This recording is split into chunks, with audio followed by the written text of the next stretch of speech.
We are live. I feel like doing Kids in the Hall.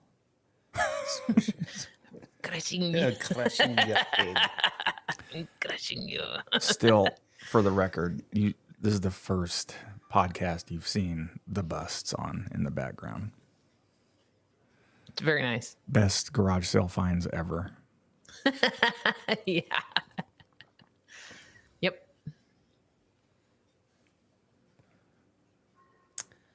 And this is the first.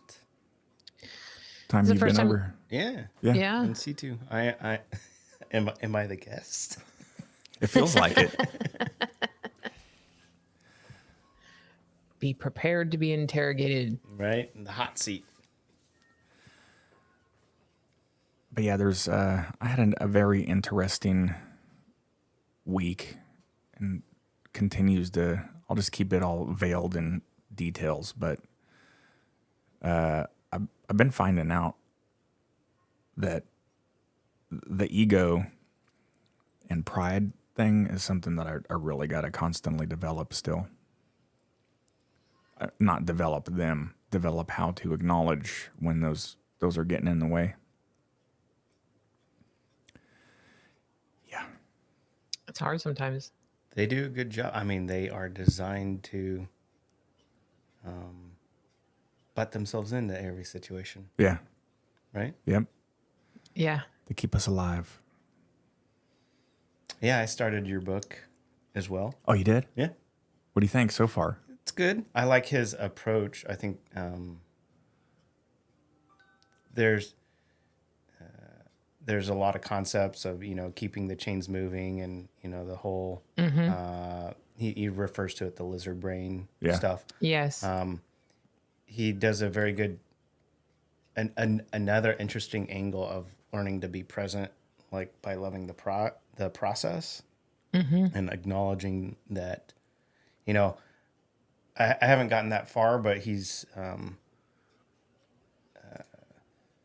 the lizard brain stuff is very ego driven too. And there's footnotes of like acknowledging where you're at. If you're tired, you're tired. If you're sad, be sad type of thing. Yeah. But, I think, I haven't gotten to the point, but a lot of the other books I read, especially in the, Untethered Soul, the Michael Singer stuff, like what we were talking about is like, some of those things are important to me just because of what we hang up on and what we choose to hang up on is stuff that we have either stored or been imprinted on ourselves for very specific reasons. And to release those, you can't just move past it. I think there are times where we need to focus on the present, yes, but there are times that we need to learn to release some of, acknowledge some of our past pains and stuff like that. I agree. Let us start the show, Patrick. Yeah. All right. Good morning, everybody. Happy Saturday. Welcome to Sober Mind, episode 19. Dang. Good morning. That's a lot. Let's roll the intros. Okay. Good morning, Judith, my love. Judy's out in the Zen room. Patrick is here. We did a little switcheroo. So we had crazy Midwest Wicked storms. summer rains that happen when they come in around here. It's with you're like, oh man, it's beautiful downpour torrential rain. Then like 5 minutes later, you're like, Yep. all right, I want to get off the ride. It's like okay, all right, come. Oh my God, there goes a tree. Right. 20 years ago, they still be called naders, but, living in the city, they got to come up with the fancy terms. What was it a couple of years ago? Microbursts. Microbursts. Microbursts. Yes. Yeah, I had 80 to 100 Downdrafts and mile an hour winds. microbursts. Right. Yep. Them naders. Them naders. All right, let's roll it. This podcast contains adult themes and language. The views expressed here are our own opinions and experiences. We are not medical professionals. In this podcast, we discuss our opinions about mental health, sobriety, addiction, and our pursuit of happiness and peace. This is Sober Mind. Yes. Pure stereo source of Hobbiton now. Isn't not that like through awesome? the internet. Yeah. It's very calming. All right, let's go to the main view. There we go. All cleaned up. But Yeah, so anyway, the summertime. Good morning, Michelle. You can't hear us? Oh, God. Here we go. I can't check on my computer either. Checking. See, it's leveling. Everything's coming through. Does Michelle have her computer on mute? Leveling. I can't see Everything's any coming of the through. chat, so. Does Michelle have her computer on Oh, mute? it's coming through. It is on, Michelle. I don't know what's up. Maybe turn the volume up. All right. So yeah. Anyway, the Midwest storms, rain came through, a bunch of power went out. Patrick lives right down the road from me. I missed his text. It was like 6:30. John, is your power out? I did not respond, so I apologize. Anyway, told you if it's ever out again, call. We got the whole home generator. This is not sponsored by Generac, but that would be epic if it was. Yeah. That whole home generator has saved our hides like, I don't know, 5 times already this year. Dad and I were talking about it. Just Yeah. power goes out for 2 hours here and there. It's like, I don't even know it happened. But Yeah. so Patrick came over. Judy gave up her co-pilot seat, and Judy's out in the Zen room, and we'll get it going. I wanted to talk about, we didn't have a real packed agenda for some stuff.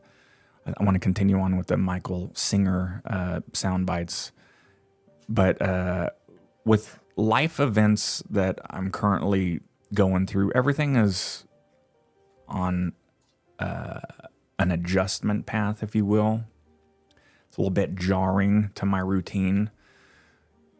My work schedule is interesting, which is good, but I noticed that with a lot of these things that are going on, I've been a lot better equipped to deal with some of these stressors that have happened. You know, it's like I wake up in the morning, old behaviors they pop up. They're like, hey, bitch, what's going on? Did you miss me? Like, no. I think I tried to turn on the light switch in the bathroom this past like 24 Oh, yeah. hours. Like every time I walked Oh, in. yeah. you Oh, know? yeah. Old behaviors, yeah. Yeah. Old And habits. and it was so like I could tell myself the power's not on as soon as I walk in the bathroom. Yep. Exactly. Yeah, the old emotions and just responding to stuff, it's pervasive. I always try to make sure that with Judy and I remind ourselves now with this show, we're like, God damn it, we just talked about this on the show. Pull yourself together, man. Homework. Yeah, it is. Yes, It is homework. Definitely. Man, and then Definitely homework. Patrick, you pop into my head once in a while. You're like, you know, it's 30 years of wired drinking behavior. It's not going to change. Two years of sobriety is good, but it's not the reconstructor. So it takes work. It takes practice. But what I've been finding is that the pride and ego, it really gets in the way. It's not something I think I've worked on a lot, so I'm gonna continue to put that into my daily bucket of shit to do with my brain as I get don't on think with you've- my day. I don't think you've had it tested since we've been sober, except for, you know, the current events that are happening right now. I think this is the most severe that it's been tested, Yeah. or that you've been tested. Yeah, But even that, I mean, being sober and going through these is a lot easier, I think. And the fact that we have the tools to deal with it, it's a lot easier now than if we were drinking, because I know for a fact that if we were still drinking and some of these things came up, it would have been just you would have gone off the rails. yeah, I wholly agree. You know, today I'm headed over to my brother's and I'm bringing his dog's ashes and paw print. Last Saturday, like, was tough yeah, because Yeah. we did our show and we were watching his dog and he passed, and you know, like, we've always had dogs, and you know, we've even gone through that recently. The dog's passing, and so Yeah. even my kids have been through that, but it still doesn't get easier. You know, but I was thinking back, like, if I had been drinking, I'd probably still be a wreck or still trying to drink through it. You know, it was very, I don't know if traumatic's the right word, but it definitely left an imprint. You know, like I was doing chest compressions on the dog on the way to the vet, you know, with the kids in the car, and they're definitely freaked out and everything, and just trying to talk to them about what's going on. And you know, at least I'm very thankful for being able to sit and talk to them and be present and deal with my own emotions. Coming over here and talking to you about it, you know, I had to recognize that some days, you know, case of the bloods, and just didn't really want to engage on a whole lot. But I couldn't help but think like that would be easily a night, you know, just swimming in IPAs and Yeah. waking up the next morning, and the shame, you know, like it just amplifies so much of the ego parts that we don't like sometimes too. Because I am a fixer, you know, in the drama triangle I have to rescue. Like, so when the dog passed, I immediately felt like it was my fault because my brother gave me this to, you know, I was the caretaker of the dog.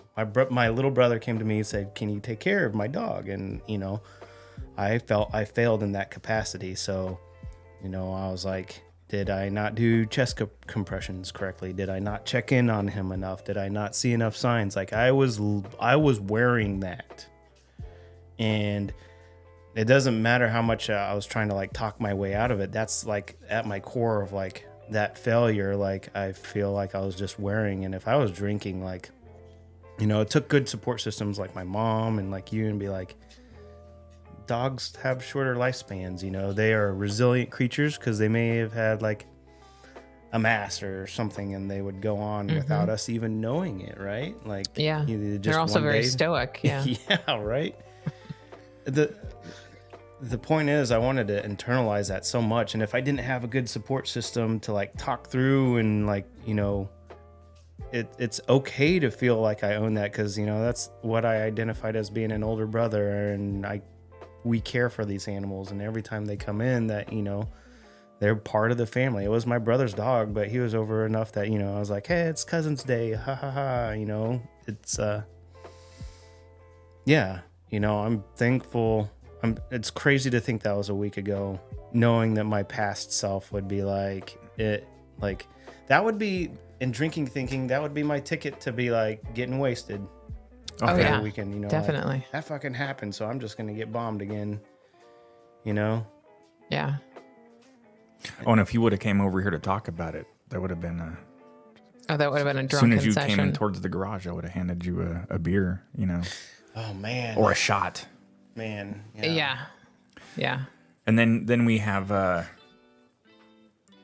had so many drunken hey Odie, good morning or good afternoon, good evening.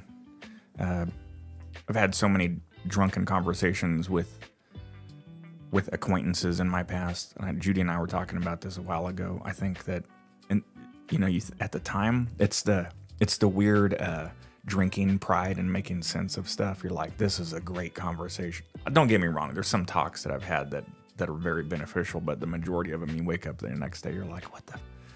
Very the hell was cringy, it? like, Jesus Christ, dude, shut up. Like, just talking for talking's sake sometimes. But I wanted to thank you for bringing that up, because we didn't even talk about if you wanted to discuss that. There was two things during the brief conversation that you and I had that I was reflecting on, and that was that you were really hung up on thinking that it was your fault, like you just talked about, which tell me, you're right, you were aware that you were feeling that, but there has to be a conflict, right? Because the the wiser healing portion of your brain, the logical mental health hardworking individual that you are, is saying it's not your fault, but there's something that it just keeps popping its head up, right? And then the other thing, this two-part question, maybe fruit topic for discussion, is the one thing that the comment that you made, and it made you look really woeful, Patrick, was when your boy said, because he saw you doing chest compressions, and then of course out of the mouths of babes, when he found out that he was asleep forever, still not understanding the concept of death. I told you this, Judy. Patrick's mouth of the babe said, "Why didn't you do chest compressions better?"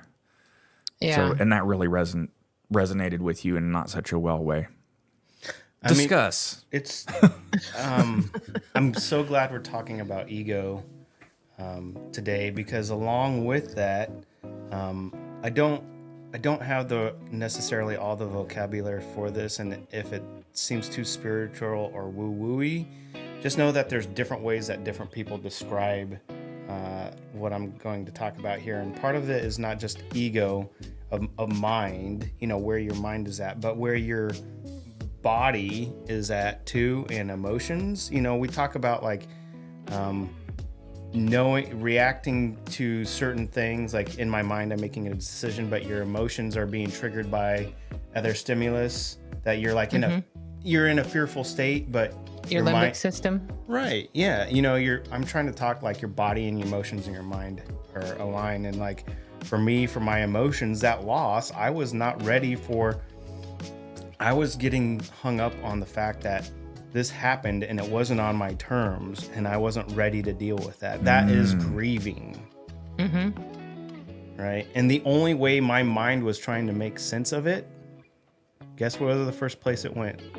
This didn't go the way you wanted to it or expected you expected it to go. Yeah. So it goes, all right, if it didn't go how I expected, then you were fucking wrong. You failed. This is on you. Is it the lack of control for us? Absolutely. Especially as alcoholics. We are prediction modeling machines, and when the prediction model doesn't match, the brain's like, error, rendering not found, you fucked up. You're, like this is the, and it starts reaching for like, it starts reaching for past items to make that prediction model fit. Yeah, I was just gonna say, isn't it, since it doesn't have that connection, it reaches for old responses, Right. old drunken responses. Yeah, so this happened. I know this happened in the past, so this is most likely the explanation. Rather than, like we're just taking in new data, like, taking the time to like sift through and be like, maybe he had a mask. Maybe there was something he was dealing with. He was a 9-year-old dog. Maybe he did eat something, but it was, I don't know. And it was to the point where like there wasn't any other indicators outside of his normal behavior to let me know. Right? Yeah. And it wasn't due to any lack of failure on mine. Like in any hard situations, our mind always goes to what if, like you're trying to play it backwards and trying to make the past happen the way you want it to. I mean, we talked about this in the last show, Michael Singer saying like, when you're worried about the past, you're replaying it in your head to make it happen a different way.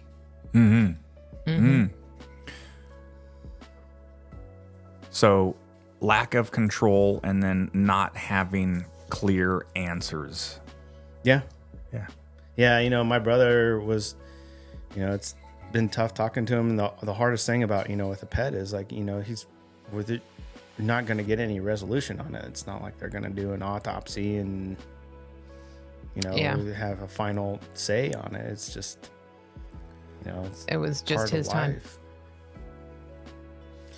Yeah. Unfortunate circumstances that happened to fall in your lap.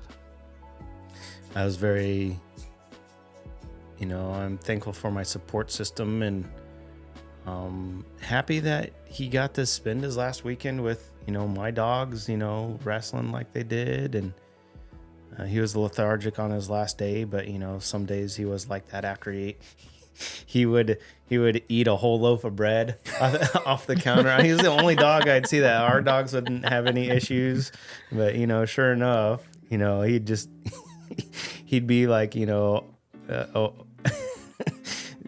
just a walking a brewery almost, just smoke you out of a room a few hours later, after eating a loaf of bread. A lot of fermentation going on. Yeah, he was a great dog, man, and thankful to be around the experience, for family there. And, we had an emergency vet up the road. They weren't able to do anything, of course, when we got there, but having those resources available it didn't work out how I wanted to, but I was thankful for the people and everything that I had around me. So, Well, sorry for that whole situation, man. Babe, that dog tail out there. I can't help it. It's just thwacking everything that's around. so good. He's excited, so his tail is just hitting everything in view. The thing that I told you, and I didn't when we're standing out in the garage, I didn't know what. Sometimes you just don't know what to say, and sometimes I think it's okay if you just don't say anything, which is, I think, a tougher thing for people to do in conversation. Like, just My brain can't do that. I know. So I'm like the Yeah. worst person to be like, oh, the awkward pause, Yeah. intercept the conversation, go now. so my brother's I was dog just, died. I was just and gonna just- say, yeah, I was just gonna say that Patrick being a fixer, that would be the first thing, because the first thing he'd want to do is let me fix you, Right. let me fix the problem for you. Yeah. So what I was telling Patrick, and I don't know if the timing was good, but I have to remind myself, and Judy and I have had this conversation, unfortunately, quite a few times with dogs. We love them so much. We've got, currently in our lives, we got Nessa, our boxer, and our little pit bull lab mix, Ozzy, which is, that guy came into my life at just the perfect time. He's such a fucking pain in the ass, but in such a good But way. he's Like awesome. he does not, like, he keeps your brain going all the time. It's like, oh, did you want this sock? Guess what? Or just, I don't know. He's awesome. But, we lost our Chihuahua. We lost a Chihuahua before that. We lost our Shepherd. I'm not going to go down the list. Every time it happens, it's completely shocking. Because we Yeah. get these pets with sort of the, dare I say, egotistical mindset of, oh, they're going to be in our lives forever. And the thing about Chip, our big Chihuahua, when he passed, was this is the only thing that kind of helped me get past it, because he was just so intelligent and stoic and funny and loving. And then within 2 days, he died, and we're like, what the fuck? And the vet's like, his gallbladder just wasn't processing stuff, and it's just like, it happens. It just happens. Yeah. There's no, if the dog could tell you, like, hey, I got a pain in my lower left abdomen, then we might know what's going on, but we just don't. They're, at the end of the day, they're animals, and we're still trying to figure it all out. I'm like, it kind of makes me feel a little bit better. But a good friend of mine in the San Francisco Bay Area, he was a breeder of champion Rottweilers. He said, this is the life cycle of pets, no pun intended. He says, that's why when you have them, always make the best of it and just really enjoy their companionship. So that may or may not help ease the pain for some folks, but it did for me for a little bit. But Patrick, we don't have to tell you, it wasn't your fault, and your boy will eventually understand the nuances of this horrible thing that we experience, which is death. So, Yeah, he's processing it in his own way, right? So the lack, And at least you're sober and you're there for him to help guide him. yes, And you're not, in your own drunken miasma. yeah, definitely past me, since that's so raw, such a raw emotion.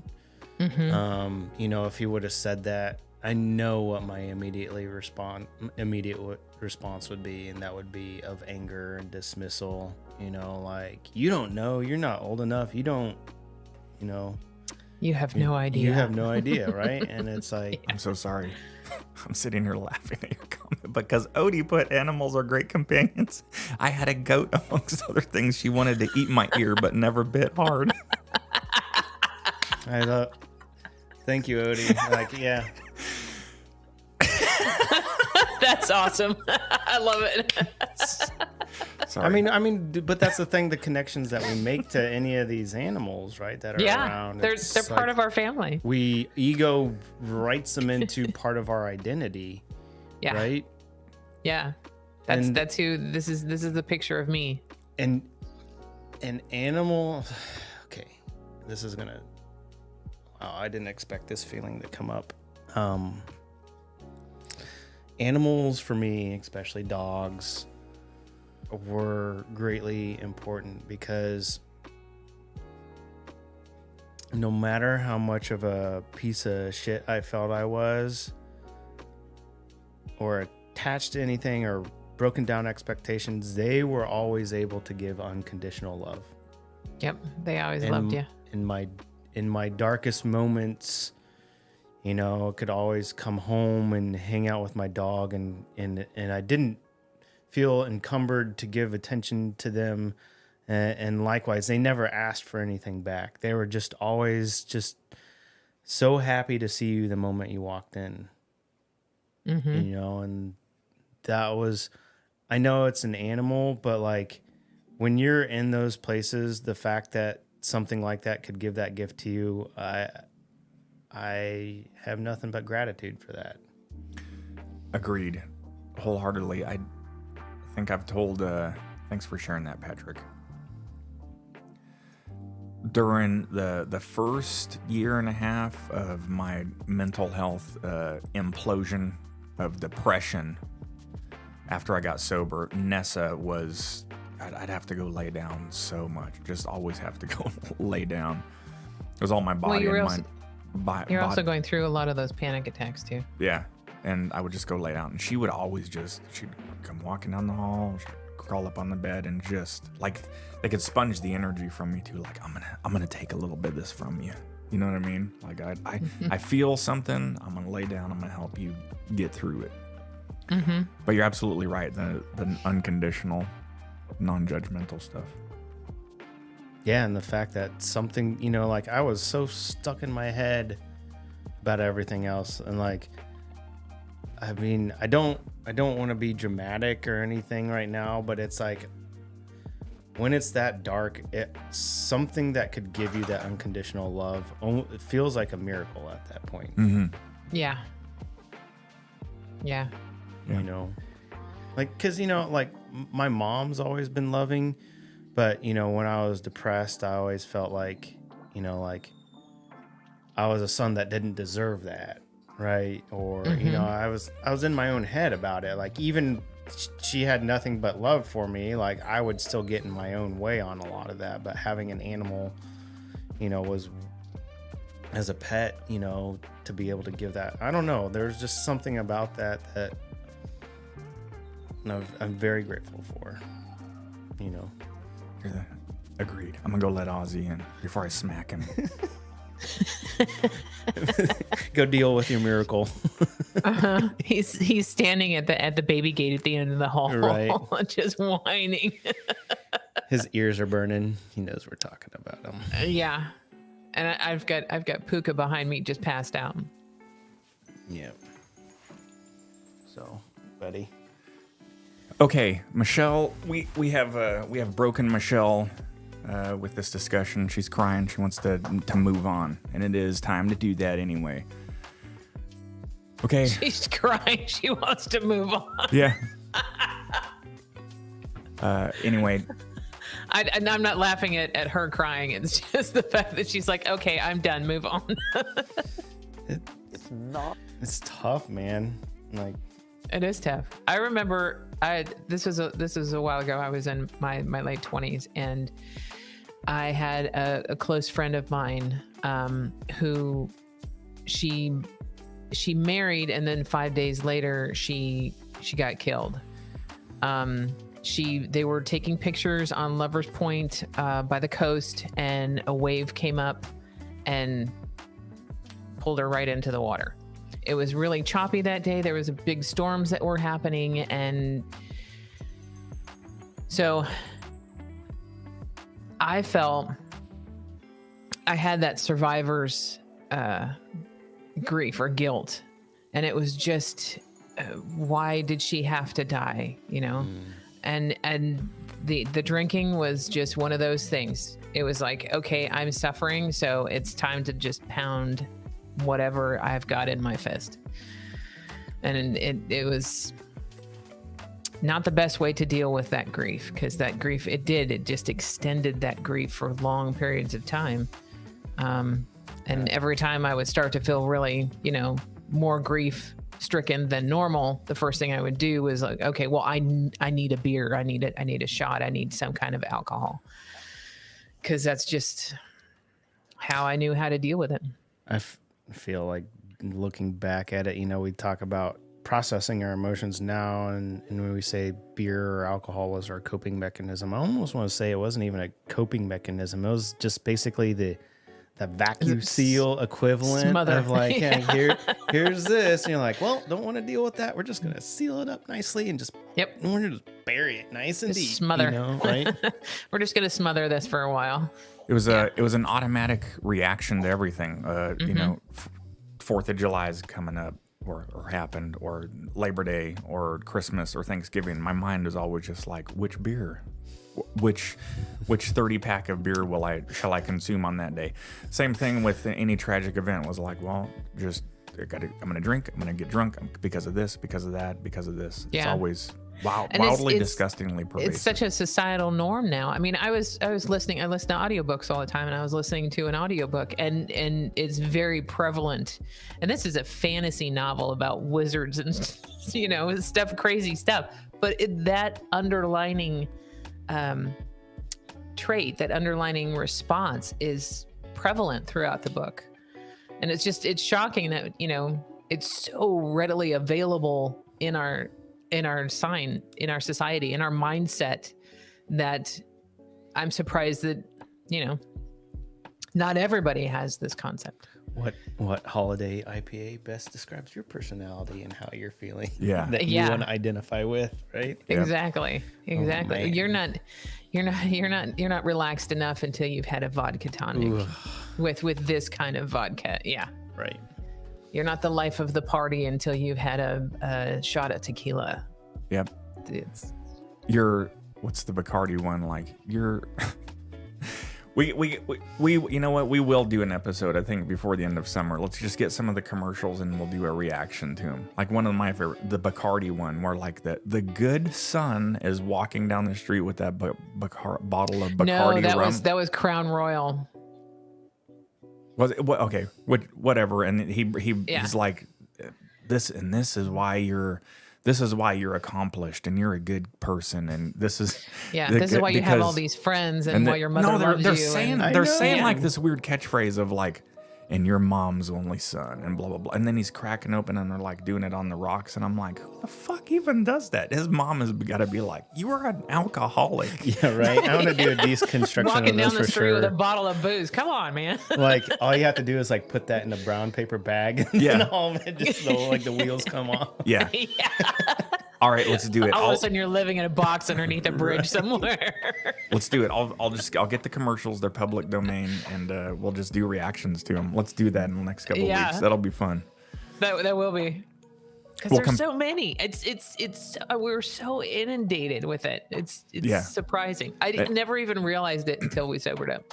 And I could write the follow-up ones. Like they'll show it, and then I'm like, so the morning after one is this one? Yeah. Or the during. Like, Right. no. It's like the guy walking down to the beach with one bottle of Corona, like gently swinging it in his hand, like no one. Or you do the Wings or the original Roseanne, like they have the nice the endings to those where they like they have it all nice and rosy, like your mom's son or like, you know, whatever, like Yeah. everything's going great. And then they just like wake up on the park bench, Yeah. like, and realize Yeah. it was just a dream because they were drinking so much. Yeah.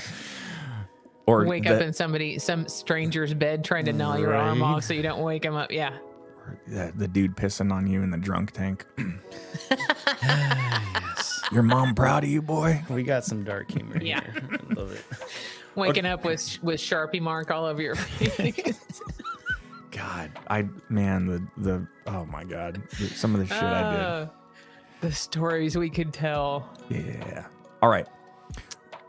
This is one of Patrick's favorite dudes. He's slowly becoming one of mine too. I like a lot of his thought philosophy here. We're gonna get back into it. We've got a long segment of Michael A. Singer, and he's got a segment on here called "Stop Fighting Your Mind and Do This Instead." So what we've been doing is quick, like 3-minute chunks of it. I think so. We're on the second one, so we're gonna go to where was I? 6 minutes and 30 seconds here, and we'll just we'll watch about 3 minutes of it, and then we'll discuss. It's really good stuff. If you haven't seen Where We Are Now, go check the other episodes, or look up Michael Singer, Stop Fighting Your Mind and Do This Instead. This has helped me out with a lot of stuff so far, even just the 6 minutes into it. So here we go. Underneath all of it. That's what's underneath all the mind, is trying to figure out how to manipulate and control everything to be okay. Does my breath smell? Do I look good? Is my shirt tucked in right? In other words, how do I be okay? How do I be okay? How do I be okay? That's all it's saying all the time. It's just speaking in different languages. The language of relationship, the language of money, the language of possessions, the language of fear, the language of everything. Either you're trying to get things to be okay, or you're trying to avoid things that you think will make you worse. Who sees that? The reason I care about the outcome of anything, I don't care. I go to get a job, I get the job. And, you know, I get the raise, I get the raise. I don't get the raise, I don't get the raise. You know, people are happy with my work, they're happy with my work. They're not happy with my work, they're not happy with my work. What can I do? I'm doing the best I can. Here, coach. Play the best I can. Right? Am I good enough? Am I good enough? It's that simple, right? Well, good. We all tried. No, that's not what it's about. It's I'm not okay. Maybe I can play sports well enough to impress everybody, and then I'll be okay. So then it's not okay if you sit on the bench, is it? It drives you crazy to sit on a bench and you're embarrassed. It's just a terrible thing. You don't want anybody to see you. It's like it has the opposite effect of everything you were looking for. That's why all this disturbance and difficulty is taking place. Because you're not coming to grips with the fact that it's not okay in there. It's not. Net is a spiritual person at some point takes this journey seriously and looks inside and says, I'm not okay. And the world owes me nothing. Why would the world owe me anything? There's no way that this world is here to fix my problem. That is not why either evolution or God created the heavens and earth. If it was total random events that all came together from the beginning of the Big Bang and they just evolved themselves all the way out with survival of the fittest, they didn't do it for you. And if in 6 days, 7 days, whatever it is, God created the heavens and earth and just made the whole thing and the flood happened and Noah did his thing and all that took place, it wasn't for you. It was not so that when you have a problem, she shows up, right? And everything's just that way. It's like, it's not here for you. You're sitting inside, you're not okay, and you're in a world that really has nothing to do with you. It has to do with the forces of nature. It has to do with the laws of cause and effect. It's just like the weather. So you stop thinking it owes you anything. Nobody owes you anything. The world is not the solution to your problem. Other people are not the solution to your problem. They're not the cause of your problem. They're outside, you're inside. You're trying to make them the solution to your problem. You're trying to say, I'm not okay, fix it. I'm not okay, get this way so that I feel okay. Everybody, listen up. Woo! Here's the program. This is what will make me okay. Get with it. Do it. You say it to everybody, one way or another. You stop doing that. Yeah, that's good. It's very Yeah. apropos. Hey, Dawn, good morning. That's Wendy, by the way. Yeah. Hi, Wendy. Anyway, hi Wendy. I know. I didn't know. Nessa, get out of here. We were just talking nice about you. Now you're being a pain. You know, it's kind of for me that when he said, "This is not, none of this is for you," it was kind of, that was a big statement. That was a big. Yeah, how much do you get hung they- up on that? I remember hearing that the first time. This is not here for you. Well, fuck you. Well, it I'm was kind of it's kind of liberating too, Yes. because then you don't have to that responsibility of worrying about what they think of you is gone, because it's just you, and it's kind of it's it's soul crushing, but it's liberating at the same time. Ego crushing. Yes, ego crushing. Yeah. Yeah, this is it goes back to that comment my therapist made that people read into a little bit much, where she said when I was talking about panic attacks and going to events and getting real anxious about stuff, and it's the whole glass frog aspect that we went Yes. over. Nessa, get out of here. Yeah, it's very much the glass frog. It's very much, oh my God, what is everybody thinking? And they can see right through me. They know all my bad habits. They know all, everything, all my deepest, darkest secrets. And they really don't. And they really don't care Yeah. about you, because they're dealing with their own shit. I haven't been back. Sorry, Patrick. Go ahead. I haven't been back into, so I got a new position at work, and I haven't been into that building in 2 years. And then going back into it is just, that, man, I'm so aware of it, but I'm really practicing on how to get rid of it. There's a ton of like, oh, someone's gonna ask me this question and someone's gonna ask me that and blah blah blah. And it's like, when I got there, there's no. It's almost anxious causing, and then almost a letdown. Anticlimactic. Yeah, because I'm like, oh my God.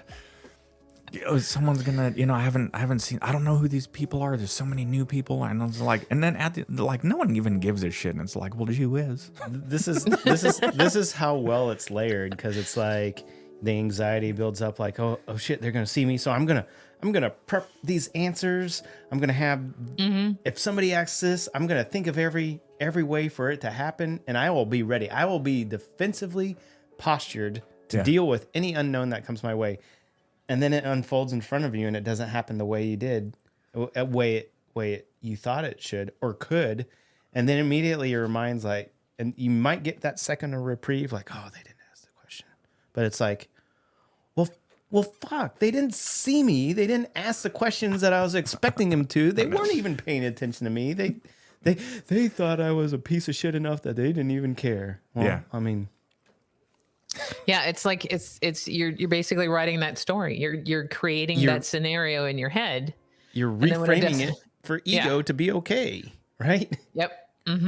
Why do we do it, man? It's I don't know. Because we care about what other people think. Man, I don't know if I do anymore. I really don't. I think that's the paradox. I really got to continue practicing it. I think it's a survival mechanism still. It's like, how is the dinosaur going to try and capture me? It absolutely is. And that's why it's the death of ego doesn't mean to dismiss it. It is not something for us to rise above and transcend beyond. Like, ego is perfect for what it does. It's saying, I'm experiencing this world from this perspective. This is how I know it. It's me. This is I. Ego is I. Does that make sense? Like, so he frames everything happening to him. So he says, I saw X, Y, and Z happen. So due to my past history, I know A, B, and C will happen. All right. Or I'm going to prep myself for A, Survival. B, and C. Yes. Yeah. Yes. Self-preservation. And so there's nothing more rewarding. So say you do prep for those questions that people are going to ask me, like, what happened? Where have you been? Or whatever. And when they ask a question that's like perfectly framed for one that you went over in your head, take a second to like really feel what is happening inside. Are you fearful at that moment? Or are you like relieved and almost happy that your prediction modeling machine got proven correct? Oh my God, this person asked the exact question that I was sweating about. And you like pull up in your brain, you're like, all right, here's my script. X, Y, and Z happened, and I'm here now, and it's all good. and they're like, and then the next question comes and you're like, oh fuck, I didn't do the follow-up question. Right. But my point is that if you take that space to see inward about like how that brain operates, my prediction modeling machine is I am validated. Ego is correct. I predicted enough that we survived another day. Yeah. And it did what it was supposed to do, right? Like I got us here. I. Yeah, you're 100% right. And the second day was way better. I called Judy at lunch and I said, it's not even a big deal. I'm actually enjoying myself. And then, you catch yourself in those fleeting moments where it's like little shocks of good reality. And it's like, oh, I'm actually surrendering to it and feeling like I'm, catching myself living in the moment. Like, oh, fuck, this is actually really nice. And I'm enjoying myself. Which is good. Yeah. It's very good. At least you're not sitting there going, why did I stress about this the whole time? Yeah. It's nothing. What I have found lately in the last couple months is that especially since I've gotten off the medication, which has been update, it's good. Everything's good. I'm going on almost 2 months, just to simplify the whole timeline. But I've started to really see the raw portion of the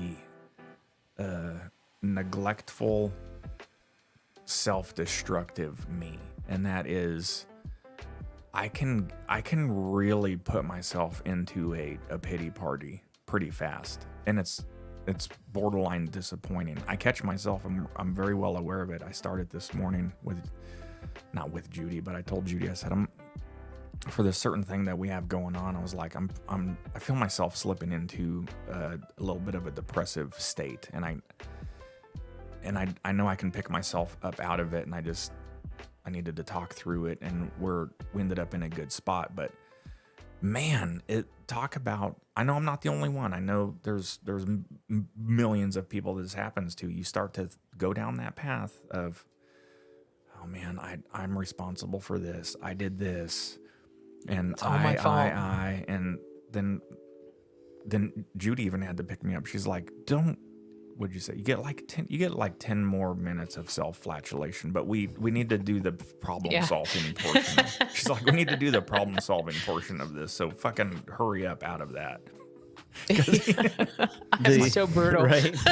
I'll sit down with your imaginary tea party, whatever, serve it up. All right. I Yeah. got She really my said fill. that. Thank you. No, I said you got about 10 more minutes of self-flagellation, and then we got to start focusing on the solution. Process. It's not. Go It's ahead. not the reason why. The reason why I said that was not to be mean, was to try and refocus his brain on positive avenues instead of staying stuck in the quagmire of self-pity. The ego does such a good job of just try. It gets swept up in the emotion, right? Mm-hmm. So if pity is it, then ego's going to be like, all right, this is the pity party. I am dressing to the fucking nines. This is who we are. This is what we're being. I'm not seeing, like, it's so method acting that it doesn't want to see anything beyond that, right? Like, it's just like, this is this. And then the fact, I like that you framed it as you did, Judy, because like when I was trying to process the death of, my brother's dog, it was like, it finally had to come to be like, look, you feel like it was your fault. I had to take the time and space to be like, you feel it is your fault because you care for your brother so much. You identify as X, Y, and Z as being an older brother, somebody that can provide space and protect, but you can't protect everything, right? Like, so I felt like my identity was attacked, like that's what my emotion felt like when that passed. And so I had to give that space. Like, you are attached to this, and it's okay because you care for your brother very deeply, right? Same with, like, it's very important that we attend the pity parties, but it's very important that we also learn how to leave the pity parties, right? For sure. Yeah, to take that step to keep the chains moving. Yep.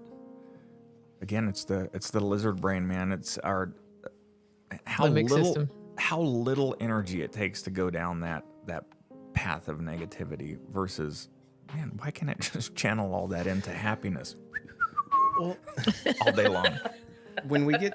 if we get further into Michael Singer, and it's interesting. So he talked about we go to the things that we want or make us quote unquote feel happy, and we want to avoid the things that make us feel bad.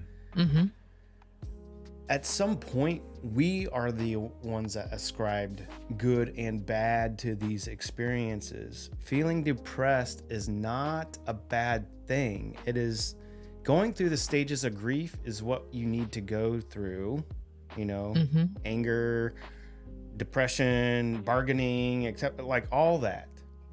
Those are neither good nor bad. That is just how you have to process. If you're feeling depressed about something, it's not like, oh, fuck, I'm feeling depressed again. We're here. It's like, what is this trying to tell me right now? And that's How can I learn from it? Yeah, that's what's so hard about ego. When I say like when it is method acting and it wants to be in the pity party, like I've shared before, like anger. When I'm in a state of anger, my past self want to be like, well, fuck, I'm fucking angry again. And I would get angry at being angry. And we know what happens when you try to meet that, those two together, so like when you are in a state of depression, that doesn't mean you have to respond depressed With more depression, yeah. right. Like bringing grace to this situation and knowing that like this is a depressed part of me, or like I'm feeling grief or despair because this is not aligning, and that's okay. You're giving time for your prediction modeling that we're doing is not a bad thing. It's keeping us alive, right? It's just our operating system takes some time to bring in the new input. Yeah. Also, for me, I think it helps to step back and look at it from the observer point of view. Yep. Just to take in everything as an observer. Okay, this is happening. This is happening. This is happening. And just look at them from the outside perspective and ask, okay, why are these things happening, instead of from the emotional perspective of it. That helps me to kind of put everything into. Be curious, not judgmental, even with yourself. Yeah. I know, but it's again easier said than done sometimes. Yeah. When you're in the middle of it, it is very hard. Yeah. I also talked about anger being very intoxicating. Ego. When you finally give ego the keys to the car and you're swept up in your emotions, there's a part of you that is like, I am validated. I am like wholly depressed, or I am wholly angry, or I am wholly bitter. And there's part of ego that just wants to ride that. Right? Like, I am validated being here. So the pity party, woe is me, hey John, you're not that bad of you're a very good person. What happened wasn't your fault. I don't deserve that. I don't want, it's like, I have a right to be here. Yeah, I have a. Oh man, what a beautiful way to put that, Judy. I have a right to be depressed. So yeah, like, it's like I have a right to be depressed. Let me talk to your manager. This is where I need to be right now. And it's like, I have a right to be here. Man, It's giving me a lot to think about. It's good. Go ahead. I'm much better at it. Sorry, I'm switching gears because I'm the most depressed, anxious person on the show. So I want to give. Is that your title? Yeah. Are we handing out medals? Yes. Okay. I want to make sure that my depressed people in the audience remember that I sympathize with you wholeheartedly, and so do all of us. It's just that for me, the awakening that has happened since I became sober was that it has gotten progressively easier. So we always say, be kind to yourself, have patience. We really do have to do that. But I understand, just like Judy has seen me, there's times when I wake up or something happens Oh, by the way, my new thing is now I don't check the finances before I get out of bed in the morning. That's a bravo move. Yeah. Yeah, try to stop doom scrolling immediately. Yeah. Yes. For the depressed folks out there, remember it does take time and patience for yourself. Hey, speaking of the scrolling, what are we? I'm 2 weeks with no Reddit. I feel good. I'm jealous. I'm not quite off Reddit yet, but definitely cold turkey on the Tiki Tacs and the Facebook. So that's helped a Nice. lot, Good for so. you. Yeah. Good for you both. That's awesome. But the book, Fuck Your Feelings, is one thing I have enjoyed to compare to some other books is connecting this development with some of our behaviors. And what I mean by that is, he talks about moving the chains, is also recognizing the fact that, we spent years rewiring our brains for alcohol. Yes, we can say that, and we're going to be fucked up. But the other point is, like, we spent years amplifying that doubter, that pity party person, those quote unquote Self-critic. negative feelings, that self-critic. We have amplified them and give them space to roam. Like, they are masterful in their craft. Like, they are the debate veterans in our brain, right? And so as soon as the more positive, self-affirming ones show up, I remember when they first show up, they're like, "Hey, man, you gotta be." It's, like I joke, it's like Bob Ross showing up in your brain for the first time. You're like, "Hey, that's right. That's a happy little emotion." And you immediately want to turn and be like, "Who the fuck are you?" Yeah. Like, We're just going to make a happy little tree, right? I mean, yeah. I mean, we just haven't given them the space to like grow and have legs and have like a mature conversation to give them like, it's like what I do like about Fuck Your Feelings is talking about it's behavior too, right? Just getting in the reps of like being able to tell yourself that it's okay, or like you will persevere and you to go through that. That's a part of your behavior that's not you. That's not you, like as inside as in the spirit. That's just a behavior that your brain has learned. That's it. And you just got to set aside some of the other things and teach it a new process. Rewire. Yeah. Rewire. Yeah. And once I find that once you start to get into that behavior and start utilizing it as, in a like a religion, your brain automatically starts to go, oh, okay, this is how you want it. Okay, well then we'll just start doing this now. This is how we do this now.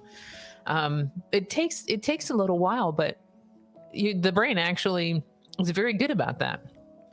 It'll take what you want, and if you keep forcing it and saying, okay, this is what I want, this is what I want, it finally goes, oh, okay, got it. This is what you want. So it starts to just funnel that stuff more and more and more. Behaviors, you can do that too. And then, like I said, with the prediction modeling machine, like an operating system, when you bring in that new information, right, it takes time to rewrite. But if you, there's another book that talks about this as Atomic Habits. Instead of like, Michael Singer was talking about being outcome driven here in these conversations, right? Like, I dress like this not because I like the clothes, it's because I want other people to like me. I need to be validated, right?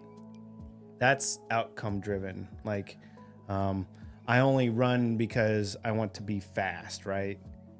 That's or like I want to beat a world record or something. That's outcome driven.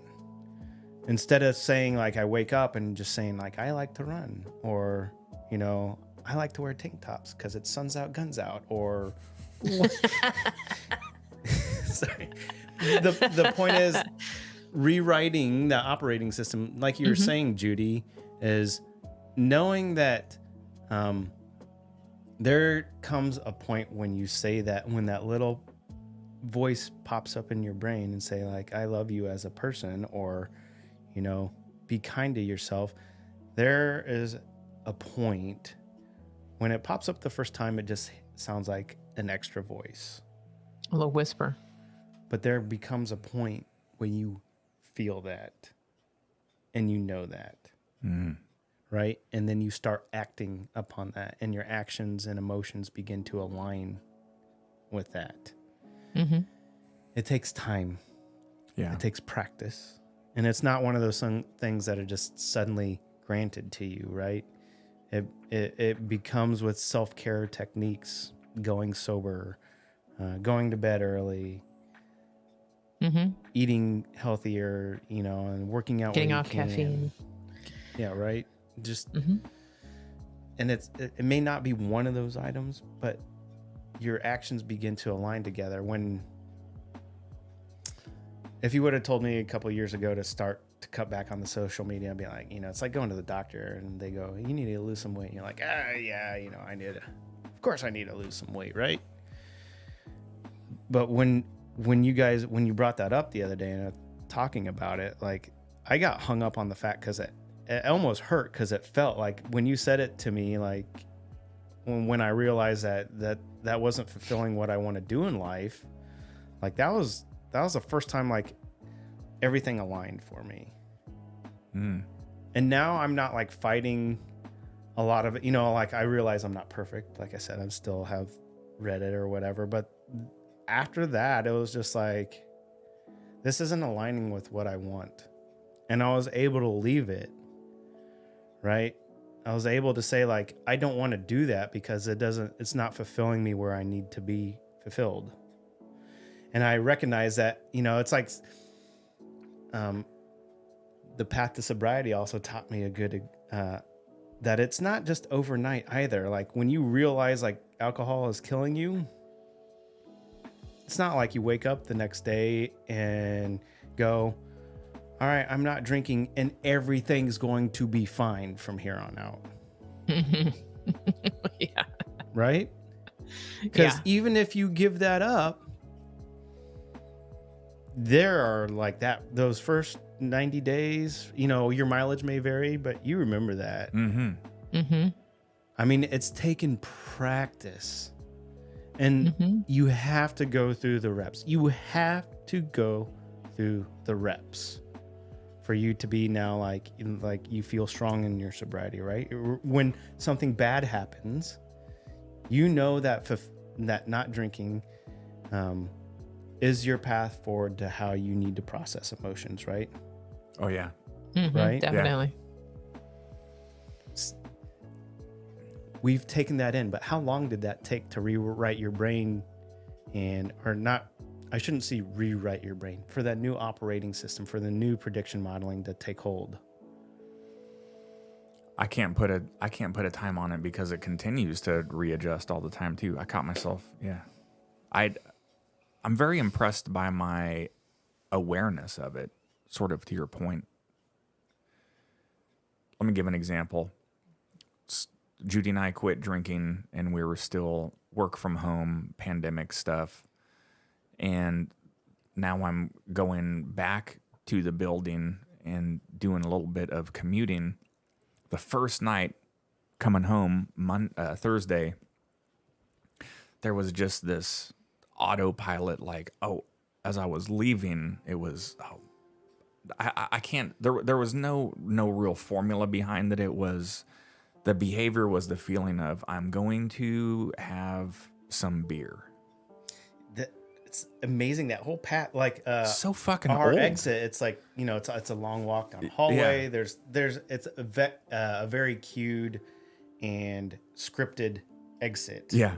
So it's a very known behavior. Yeah. Right. So it's interesting. I bet it was interesting to see what cues were on the other side of that very scripted behavior, since that's a long walk for us. Yes. And Yeah. How was it when you walked in the door and when you got out of the car and came in the house? That initial, before you would come in the house and then go grab a beer. I mean, how was it when you came in this time? Did you still have that behavior, that pattern? by the time I got home, that whole thing was gone. It went away. I acknowledged it. I thought about it for a little bit. And it was like, that's interesting that is still there. You know what I mean? I'm like, Yeah. I wonder what the next one is going to be that comes up. It's not, we know that we're not acting on it, obviously. Well, some of us aren't, but it's crazy to be able to see that. Like I was driving down the highway and it was still in my body. Like, all I could envision in my head, like a couple brief flashes, was a 30-pack of Bush. It's amazing. It was like, and it was like, are we out of Bush at home? Because that was a thing too. Like, I've got to stop at Quick Trip on the way home, pick up our 30 Pick up pack. some beer. But that's a good question, babe. By the time I got home, one of the other feelings that popped up briefly was like, oh, now I'm just gonna go home and it's just gonna be this empty feeling of non-intoxication, very boring and dull. But that went away because I was like, oh, I'm gonna be present with my wife and my father-in-law, and I'm gonna enjoy the evening. Yeah. And then that was followed by yesterday, especially. I wanted to talk to you guys about this. I'm assuming you've done this because I can't just be the only defect in the room. But like, I came in yesterday, that rain was crazy, and I walked in and Dad's like, glad you made it home. Okay. And I did not do I thought about this going to bed. I had my cringy thoughts of like, why did I respond like that? I went like, it's just rain. And I walked upstairs and I was like slipping into some pity party shit because I just had a long day and I was tired.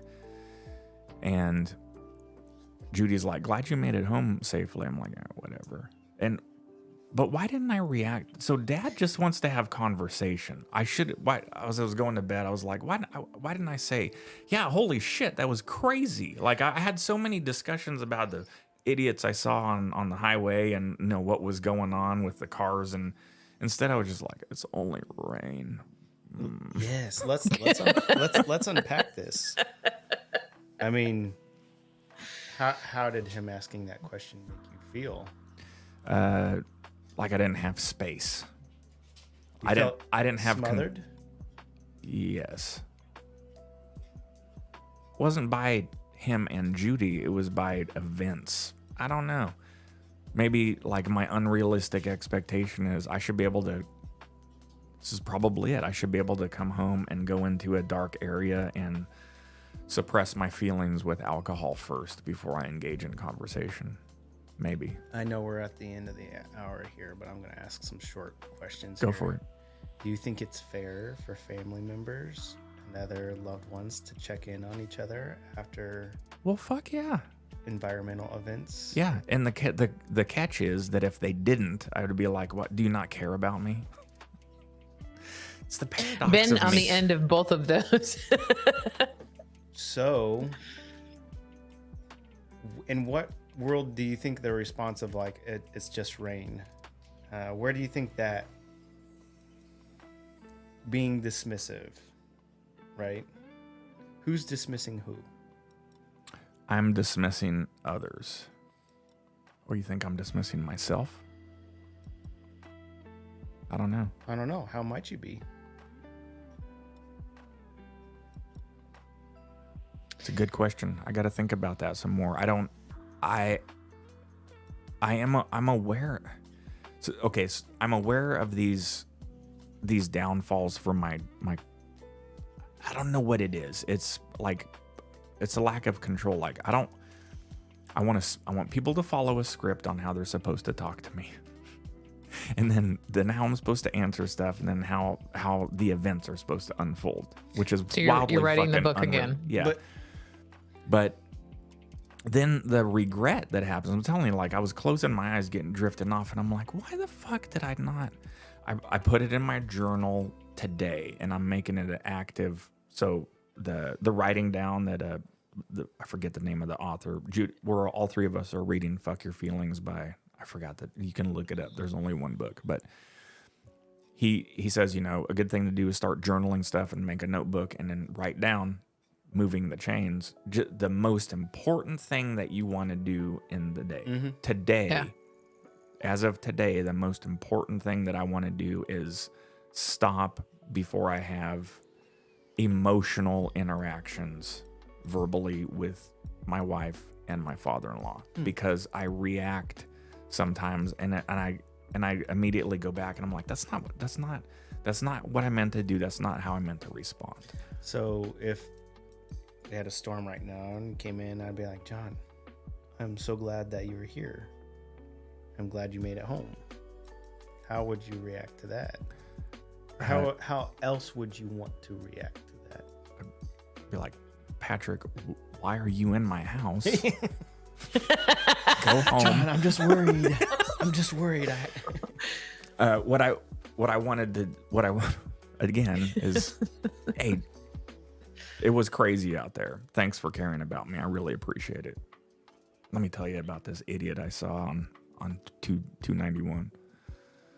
You know, have a conversation. I know. Well, I heard that one. The 291, the shift gears. This is my self-deprecating humor, right? When people want to give me compliments, I will shift that gear really hard. Yeah. Oh, I know you do. You just said, you know, like you wanted to acknowledge somebody caring for you, right? So do you think your dad asked that question out of a place of caring about you? Yeah. Absolutely. I have a question for yeah. both of you. What stops you from allowing that compliment or inquiry? What stops you from responding the way you want to respond or the way you think you should respond? I know my answer. You first, Patrick. Answer's fucking ego. I mean, It is. and hear But me out. you would think that somebody complimenting you, your ego would be like, oh, of course, thank you. So- I'm awesome. I don't want to tie this to gender, but I feel there's a kindred spirit and the idea of what a male needs to be in our society, or at least what I have interpreted in my lifetime. All right. So this is wholeheartedly a me thing. I have always felt like, you know, as a man, you need to be able to provide and protect and do all that. And if you encumber anybody with your feelings or your inability to execute, you are less than. You are not valid. You know, I came in and I weathered the storm and I survived and I didn't bother anybody because I am a fucking man. Right? That is it. Right? Yeah. Don't worry about me when shit goes, because when shit goes down, you come to me, right? I'm the man. I'm the man. So I have a question. Do you feel at any point, do you feel that sometimes you don't deserve that compliment? Yeah, absolutely. Like that's the part of my brain that's like, it gets, you know, obviously there's stuff that I need to unpack because it goes way deeper. And of course, you know, when it arises, do better now of separating and like, you know, feeling it, and like instead of immediately reacting to it, I just let that voice speak and I'm like, why are you being so patently absurd? This is somebody that either cares about you or is trying to reflect on something, and you know, it's like, you know, thank you for acknowledging, you know, either the time and effort that went into it, you know, I felt like I could have done better, you know, like immediately would devolve into like, well, here's how I could make it better or whatever, you know, like ultimately I wanted to be valued as executing something perfectly and providing the space, being a man, right? You're right. So saying thank you is not part of being a man. No, it's like what Patrick here. So Dad came again. Dad is my like silent monk in life. Teaches me. He came out the other day. Remember I showed you I put our kayak racks back on the truck. Dad came out and he's like, "Oh, I see you put the kayak rack. You put those back on your truck." And you know what I responded with? "I did that this morning. I did that like 6 hours ago." Like I was working on the antenna. I'm a man. I don't need no instructions. I know. I got it. I do shit fast. And he walked away and was just like, "What the fuck is wrong with you, dude?" Like me. I'm like, "Why did you?" That's why the title of this is the ego thing. There's been so many interactions too, and Judy will ask, or Dad, like when I'm working on the workshop, and like, "Oh, you did that." I'm like, "I wasn't hard." So easy. It was, but it's wildly like complex. It's like my for me. kid, you know, having a tough time with the Legos. Hey, you know, can I show you where this? I know how to do it. Yeah. I know. I mean, I was wired the same way when I was his age. I mean, so it starts very early, Judy, on this, what we identify with, right? And being like to our very core actions, and even and it seems to be amplified in a storm that you're not expecting, right? When you go into survival mode, right? You have your adrenaline going, you have all your other stuff going. Oh, God forbid anybody finds you in a state of vulnerability there, right? Yeah. Oh, rather than you could have like almost wrecked a car, right? And still come on home unscathed. You could have been white knuckling for the last hour. And I could see myself answering that question the same way. Like, I'm glad you made it home. And I could have been like, oh, I almost had a near-death experience. I've been like, it just rained. I know. And you know what? I am going to focus. I'm glad we had this conversation because you know what I was thinking about the whole time too was like, oh, this isn't shit. Even though I was a little bit scared. It was coming down so hard. I was like, when I was a truck driver, I was just doing all these comparisons like, oh my God, in Kuwait, I shut down a British artillery unit because they were firing over into a dead zone. Blah, blah. I was just like, this is nothing. But I was like, please make it stop. Oh my God, this is horrible. I mean, like you said, in the Midwest, so that's a very real and appropriate response. Like 5 minutes ago, it was just whatever. Now the sky's yellow and this tree's flying across the house. It's like, well, at least it ain't an F5. Just rain. Yeah. We It's do like, see that. It could have just like a wind could have picked up in like not even a split second and then changed that to something else, right? I know. That's how we are here, folks, in the Midwest. We're like, it was only an F3, no biggie. Yeah. So a tree just blew by. Not ever seen worse. Cow. Okay, Right. yeah, Cow, Twister. Yep. It's Judy's favorite movie. Okay, we got. Let's be respectful of folks' time. Folks are dropping off. What I've been doing. Okay, so 2 things real quick.